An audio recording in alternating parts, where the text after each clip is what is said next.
Assalamualaikum warahmatullahi wabarakatuh. Selamat pagi anak-anak semuanya. Bagaimana kabarnya anak-anak semuanya? Semoga anak-anak semuanya dalam keadaan sehat walafiat. Amin ya robbal alamin. Anak-anak semuanya, hari ini kita belajar tentang pelajaran yang keempat, yaitu berhias diri dengan akhlak terpuji. Sebagaimana yang kalian ketahui, akhlak itu dibagi menjadi dua, akhlak terpuji dan akhlak yang tercela. Akhlak terpuji disebut juga dengan akhlakul mahmudah atau akhlakul karimah. Sedangkan akhlak yang tercela disebut dengan akhlakul mazmumah.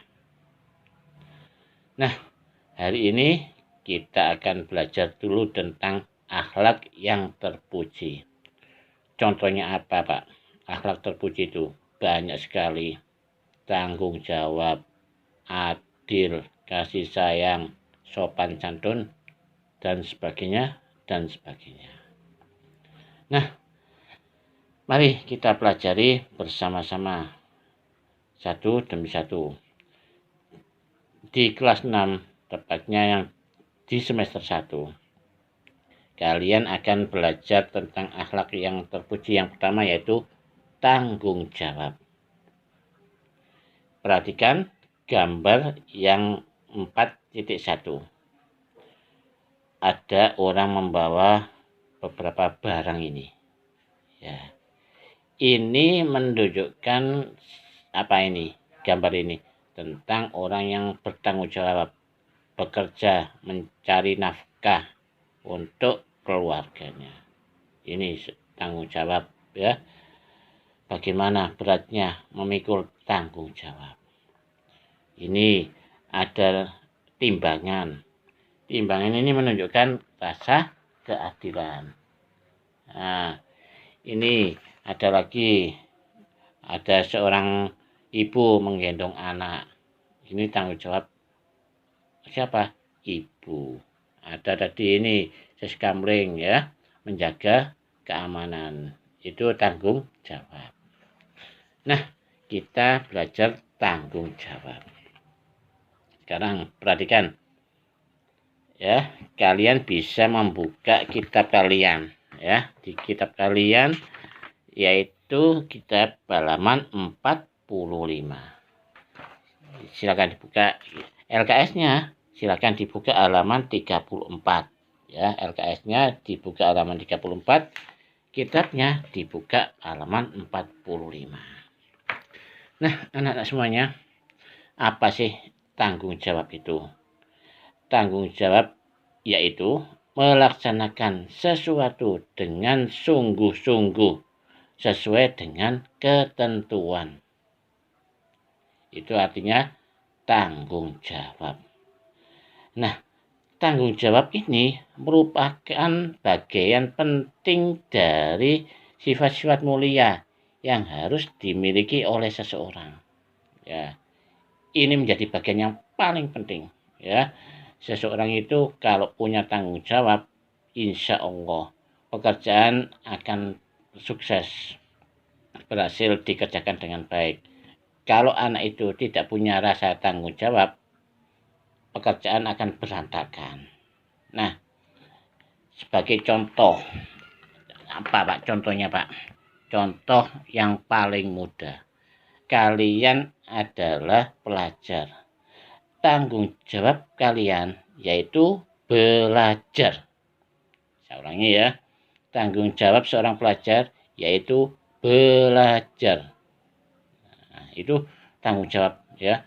Kalau ada anak, ya, pelajar kok tidak pernah belajar, setiap hari itu main terus, apalagi sekarang ini sistem daring, banyak bermainnya, itu berarti tanggung jawabnya kurang. Nah, Itu adalah contoh bahwa anak yang tidak bertanggung jawab. Meskipun belajar secara daring, kalian harus tetap belajar, sama saja itu. Nah, itu adalah contoh anak yang tidak melaksanakan tanggung jawab. Nah, sikap tanggung jawab harus dibiasakan setiap hari. Dengan cara bagaimana kita harus melaksanakan tanggung jawab itu? Yang pertama, kita harus selalu ingat kepada Allah bahwa segala perbuatan yang dilakukan di dunia ini akan dimintai pertanggungan jawab. Ya, ingat itu. Kalau kita ingat bahwa segala apa yang kita kerjakan di dunia ini akan dimintai pertanggungan jawab di hadapan Allah nanti pada waktu di hari akhir, di akhirat nanti, kita pasti akan bertanggung jawab.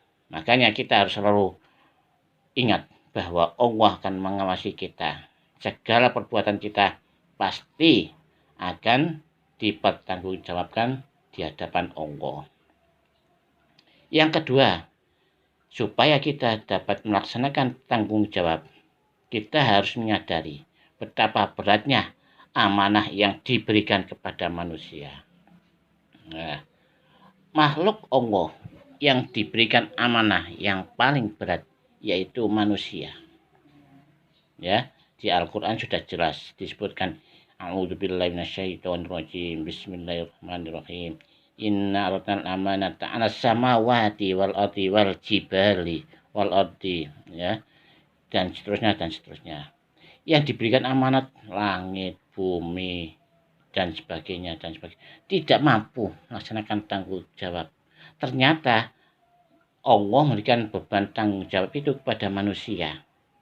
Ya, berarti bebannya sangat berat yang dipikul oleh manusia. Kita harus sadar betapa berat amanah yang diberikan kepada manusia ini. Nah, dengan menyadari beratnya amanah yang dipikul oleh manusia, insya Allah manusia itu akan bertanggung jawab. Yang ketiga, apa itu? Menyadari akibat buruk yang timbul dari sikap tidak bertanggung jawab. Nah, tadi sudah saya katakan, kalau kita kurang tanggung jawabnya, akibatnya pekerjaan akan menjadi berantakan. Nah, yang keempat, berani mengakui kekurangan sendiri. Kita harus mengakui bahwa diri kita ini pasti punya kekurangan. Dengan kekurangan diri kita ini, kita harus tanggung jawabnya lebih tinggi lagi. Yang kelima, yaitu siap menerima risiko apapun dari kesalahan yang dilakukan. Ya, itu yang kelima. Nah, dalil tentang tanggung jawab ini banyak sekali, ya. Di antaranya terdapat di dalam surat Al-Muddatsir, ya. Apa? Ya, bunyinya a'udzubillahi minasyaitonirrajim. Bismillahirrahmanirrahim. Kullu nafsin bima kasabat rahina. Apa artinya? Tiap-tiap diri bertanggung jawab atas apa yang telah diperbuatnya. Quran surat Al-Muddatsir ayat yang ke-38.